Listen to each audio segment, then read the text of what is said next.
Hi, I'm in Sydney today and I'm really excited about the next conversation. It's with Dr. David Issacs. He's a pediatrician and the editor of a medical journal here in Australia.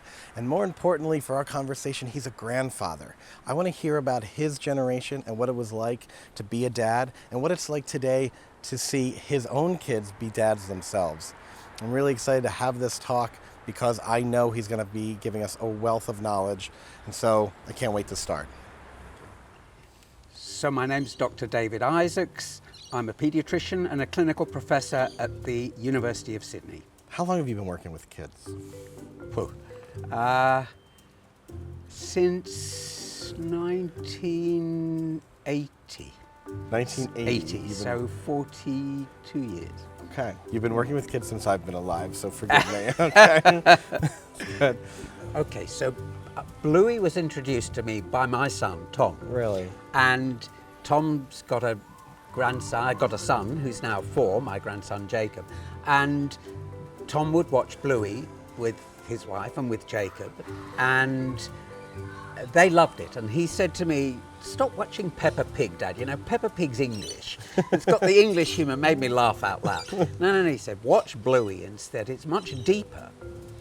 So I started watching Bluey with them. And Bluey, first of all, it's based on a very Australian concept, the blue heeler. So there's a particular type of cattle dog called a blue heeler, hence Bluey.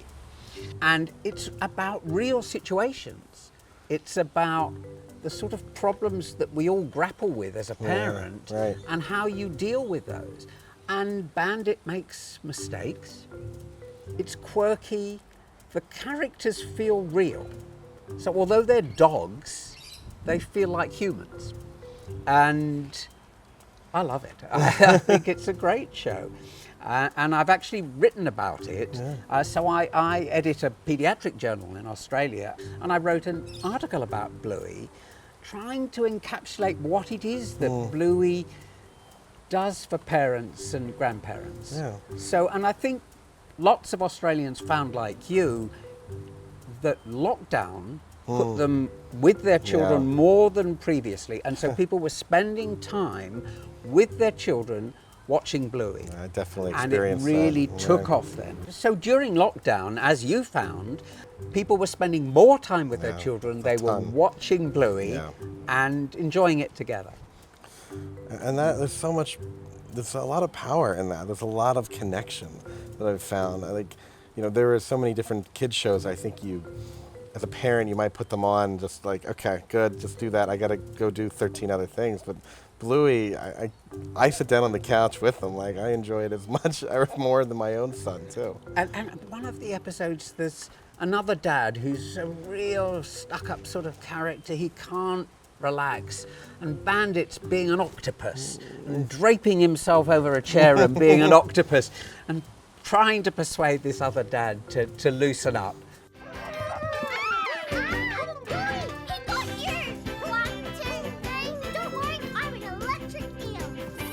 It's hilarious. My son does that with his son, who is the octopus, and they roar with laughter together. The show kind of teaches parents as much as it teaches kids. And it does it in a way you don't even realize it's happening. Why do you think they've embraced Bluey so much? I think exactly what you said, that the best children's shows appeal, or the best children's stories as well, appeal to adults as well. Adults have to read them to the children or watch them together. And so the best ones actually have a twist to them. But the Bluey stories are very much written for adults as well as for parents as well as children, I believe. And I think Joe Brum has struggled with being a parent, as we all do, and found some things difficult, and then thought, well, how do I show that? How do I encapsulate that for other people to see? And what are the solutions? And he's very good at finding solutions. And I don't even think it's intentional. It just kind of comes out, and it's amazing to see these stories that you're finding. Like, I'm literally watching my own life almost on television because I've experienced all of these same feelings and these same situations. I keep hearing parents just say, like, like I lived the movie, you know, like the cinema, or when like the kids are running around, you're trying to watch a movie. Or I lived, you know, takeaway when they're just he's trying to pick up, you know, takeout Chinese food, and all pandemonium takes over, and it's like that encapsulates what it is like sometimes to just run the most simplest, basic of errands, and with kids. Absolutely. I mean, as someone in medicine who has studied children for decades, you know, is Bluey a good show? Look, the way we're talking about it, it's entertaining, it's instructive, but it also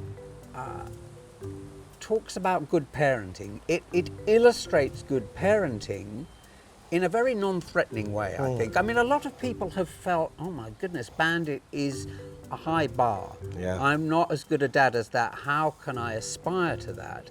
And so we've all felt a little bit, or not as good a granddad, and we've all felt that he's almost too perfect. But he's not.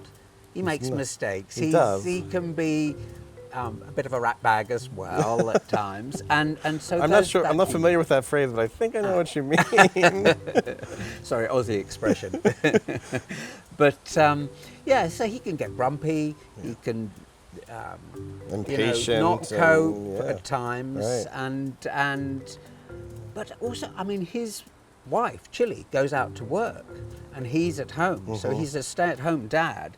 So he's a really hands-on dad. I think there's a real lot of power in the show too, just of, you know, how honest it is, and I know that he gets a bad rap too sometimes, that he's too perfect. And I think about the history of television, and I think about all the types of dads that we've had, and I think there's something about him that is changing. It feels like it's something very different when I watch this show compared to any other kids show or almost any other show I've ever watched with a father figure. Yeah. Look, the bumbling father trope, if you like, of you know, the Homer Simpson dope all the time, you know, and being a complete fool.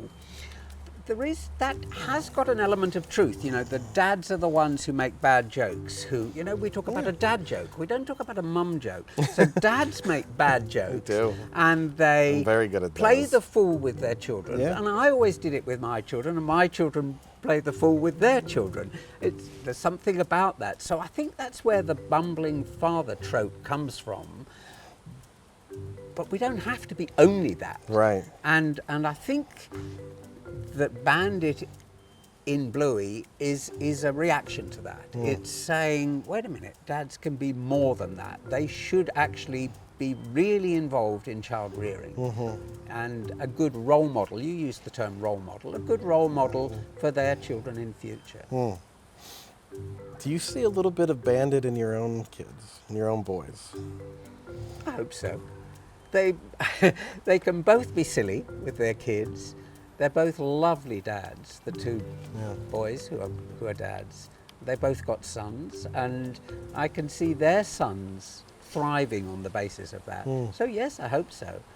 I wish I'd had Bandit around when I was a dad. I might have been a better dad.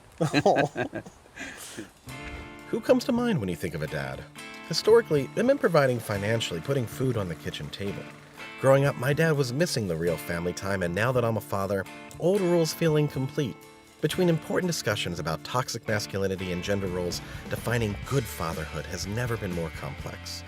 I'm Joe Gidjunis, and I'm trying to figure this out. Join me as I travel across the United States and the rest of the world to discover how good dads are making big changes.